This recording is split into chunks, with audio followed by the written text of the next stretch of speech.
নমস্কাৰ ছাৰ বাইদেউসকল।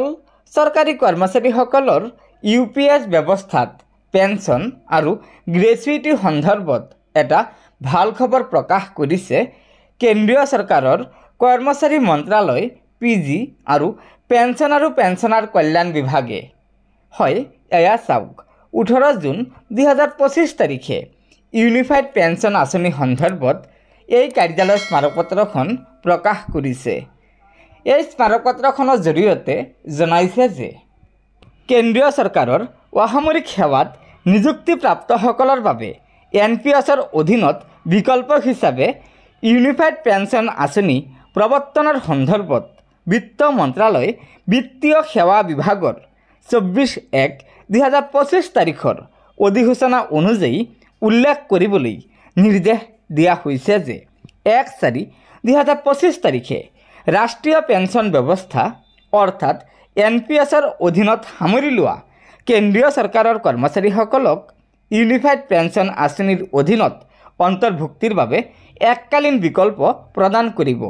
অৰ্থাৎ কেন্দ্ৰীয় চৰকাৰৰ অধীনস্থ NPS কৰ্মচাৰীসকলে এবাৰহে বিকল্প হিচাপে ইউনিফাইড পেঞ্চন আঁচনিখন বাছনি কৰিব পাৰিব। 2 নম্বৰত কৈছে, সেই অনুসৰি স্পষ্ট কৰা হৈছে যে ইউনিফাইড পেঞ্চন আঁচনিৰ অন্তৰ্ভুক্ত কেন্দ্ৰীয় চৰকাৰৰ কৰ্মচাৰীসকলে কেন্দ্ৰীয় অসামৰিক সেৱা অৰ্থাৎ ৰাষ্ট্ৰীয় পেঞ্চন ব্যৱস্থাৰ অধীনত গ্ৰেচুইটি প্ৰদান নিয়ম 2021ৰ বিধানৰ অধীনত অৱসৰকালীন গ্ৰেচুইটি আৰু ডেথ গ্ৰেচুইটিৰ সুবিধা দিয়া হ'ব। তাৰ তলত কৈছে, এই বিষয়টো বিত্ত মন্ত্ৰালয় ব্যয় বিভাগৰ সৈতে আলোচনা কৰি সিদ্ধান্ত লোৱা হৈছে।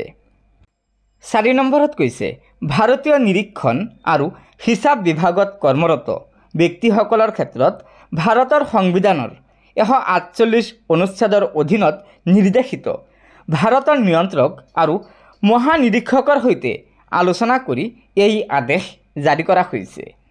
গতিকে ছাৰ বাইদেউসকল, আপোনালোকে নিশ্চয় জানিব পাৰিলে যে কেন্দ্ৰীয় চৰকাৰে গ্ৰেচুইটিৰ সৈতে তেওঁলোকৰ চৰকাৰী কৰ্মচাৰীসকলৰ বাবে ইউনিফাইড পেঞ্চন আঁচনিৰ সুবিধা দিবলৈ তৎপৰ হৈছে।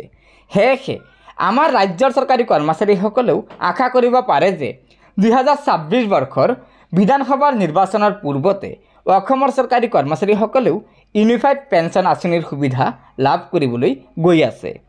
গতিকে ছাৰ বাইদেউসকল, লগৰ বন্ধুবৰ্গক এই ভিডিঅ'টো শ্বেয়াৰ কৰি আজিৰ এই গুৰুত্বপূৰ্ণ খবৰটো জনাই দিব আৰু নতুনকৈ অহা ছাৰ বাইদেউসকলে অনুগ্ৰহ কৰি আমাৰ এই চেনেলটো ছাবস্ক্ৰাইব কৰি ল'ব।